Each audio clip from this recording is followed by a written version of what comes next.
Alright, I think we are good to go. Hello, everyone, and welcome to the stream. I'm your host, Adam, one of the engine support techs up at Epic Games. This is not an Epic official stream, it is my own, so you will hear a lot more cursing. Uh, Stream is mainly dedicated towards helping individuals out who have questions about blueprints, landscape, foliage, BSPs, uh, life lessons. I've got a lot of failures that I could talk to you about. No, I'm kidding. I do, though. But, yeah, pretty much anything that is editor related. I can't promise I'll know the answer. I can promise I will at least take a look and see if I can figure it out. If I can't, point you in the right direction. That is what I do. Otherwise, we work on some fun little tidbits here. Mostly, we work on an RPG template that I'm planning on selling to the marketplace. Holy shit, I fit all that into less than a minute. Um, Mostly we work on things for the marketplace. However, I had an idea and decided to share it with you guys because Rudy was working on something that was pretty cool today, and I decided to look into how I could use it on my own end and modified his script just a little bit. We mostly similar, but some differences because he was actually looking at rotating an object around another object for some reason and was running into gimbal lock. I decided not to look into that. I'm actually looking more at how this could be used for the player character, which is more interesting to me. Um, However, what we are working on is pretty cool. So let's go ahead and get started with that. It is a 2D thing, and this is our 2D project. It's a pretty small one, just a couple ideas we were testing out. I'll go ahead and run through it real quick. We've got a little bit of a size change mechanic here, which is pretty cool. Elevator, got coin pickups, got a live system, uh, Mario style boxes that, you know, get coins and stuff like that. I hate this box. Got little death pits here. This guy is kind of like one of those little pipe guys who will pop out and do damage to you. If you lose all of your lives, it resets the game. Um, the standard 2D platformer style things. Um, that was actually a ladder. This guy, if he hits you from the front, will do damage. If you hit him from the top, you will kill him. That's a crusher thingy. We've got other spikes, and then that's about it in this right now. Yeah, I mean this has kind of been a very small project. We haven't actually touched it in months. However, there is something I want to do today. Blueprints, side scroller character. Okay, so one of the things that was really important with side scroller, especially, is the idea of axis. Like, whereas in 3D, maybe moving into this space isn't as important. And in most 2D games that aren't 2.5D, like, this is more of a 2.5D style. Um, it isn't as important because you're only working on an X and Y axis. However, when you're working in a 3D space and you have and you're trying to make a 2D game, it becomes significantly more important that you kind of manage your values here. Um, that's not important. That's not important. Actually, that might be. We'll worry about that later. Okay. So I need our event tick. Can't believe I'm using tick, but I'm going to use tick for this because it is the easiest way to show off what I'm doing. Let me come over here. Forums. Oh wait, I've already got it pulled up.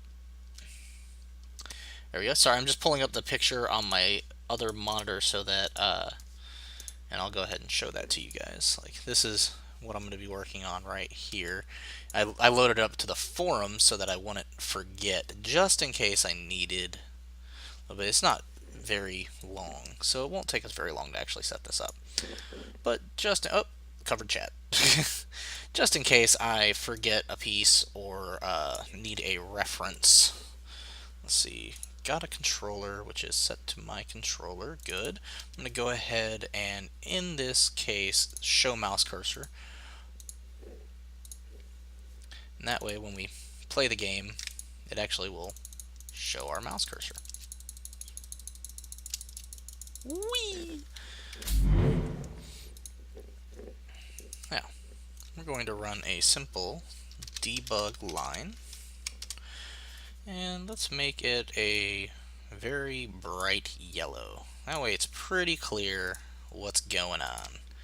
We're going to set time 3, thickness 1, get actor location. We're going to set the beginning of the line at the actor location, and right now it's set to 0, 0, 0. So if we were to come in here, you'll see it goes directly to the world locations 0, 0, 0 right now, which is not at all what we want, unless you needed it to be like that for some reason, which I don't think, I don't know why you would ever specifically need that. But, you know, hey, I'm not your designer, so you may have a reason. If you want to stop there, please feel free. Okay, so next thing, we need to get controller. We need to get our controller. And the reason we need to get that, convert. I'm going to turn off the context sensitivity here because it will not allow us to access this otherwise. Convert mouse location to world space. Get controller. Get player controller. That's what I was messing up on. Okay. So what this does is it takes the XY position on your screen, because your screen is actually a 2D overlay that shows a 3D space. So your mouse is always interacting basically in a 2D environment, and then it can be converted. In this case, that's what we're doing. We're converting the 2D location of the mouse to a 3D world space. Very important for later. Okay. So next thing we need to do, we're going to come down here.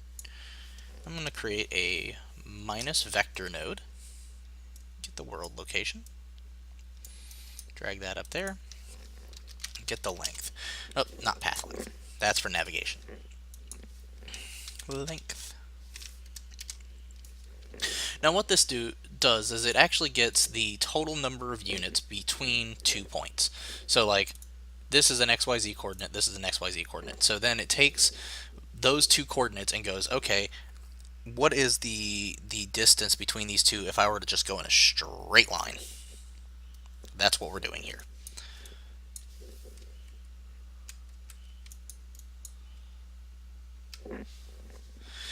Now, we're going to take this. I'm actually going to move it down a little bit.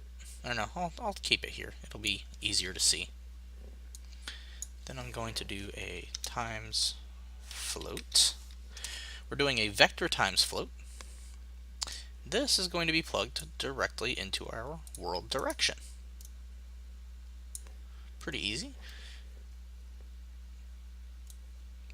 Boop. Vector plus vector.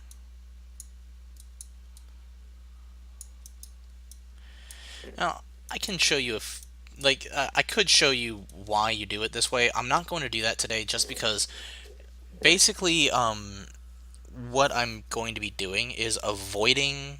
Actually, no. I will show you what will happen first, and then show you why you don't do that.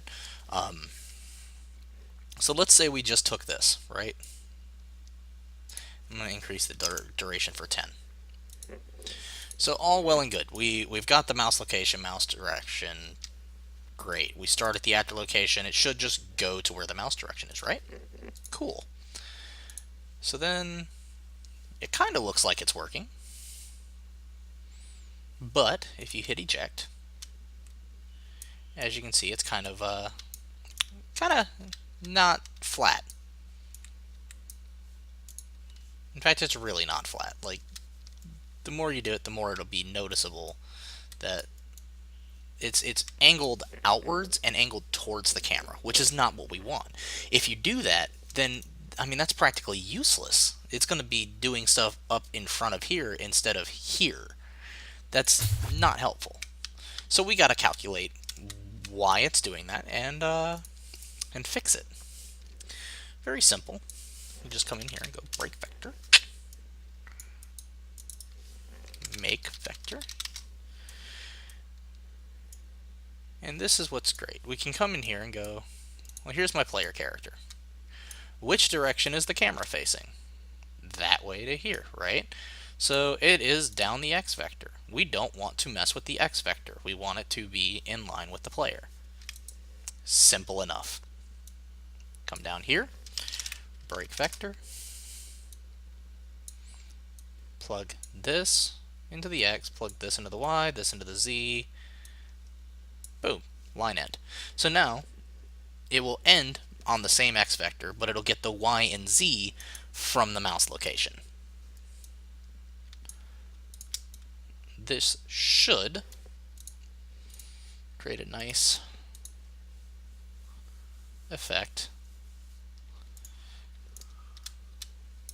that is perfectly in line with the player. Does not lean forward, does not lean back, stays exactly where I want it, and we can kind of follow it around. Now this part isn't quite as important, the fact that it kind of stretches out or shrinks or whatever. That, for what I'm doing, is not quite as important. But this works. That is what is important. And if you're doing a 2D to 3D or 3D to 2D kind of thing, that's really important. Being able to constrain an axis is super important in this style of game. That is actually almost quintessential, because you don't want to be interacting back there. You want to be interacting up here. Yeah. Now, what can we do with this?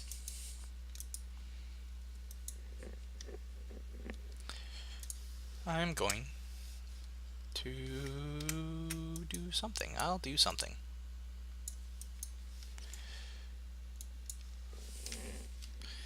Let's do a single line trace by channel. Actually, we shouldn't even need to do that. We're going to cut out the tick. We're just going to use this. I'm going to come up here.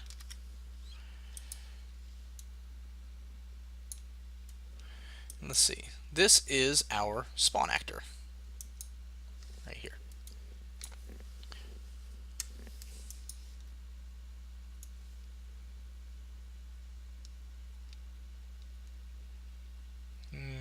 Let's say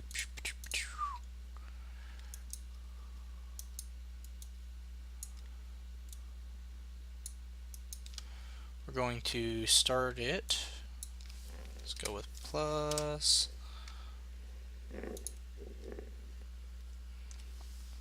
50, or actually probably want to get the actor rotation. Yeah, okay.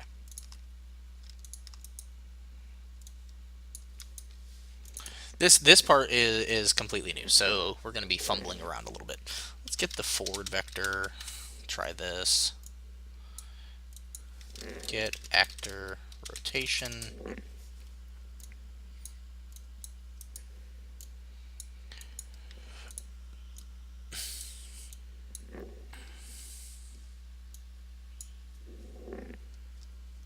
And if I remember correctly, he is facing down the x-axis.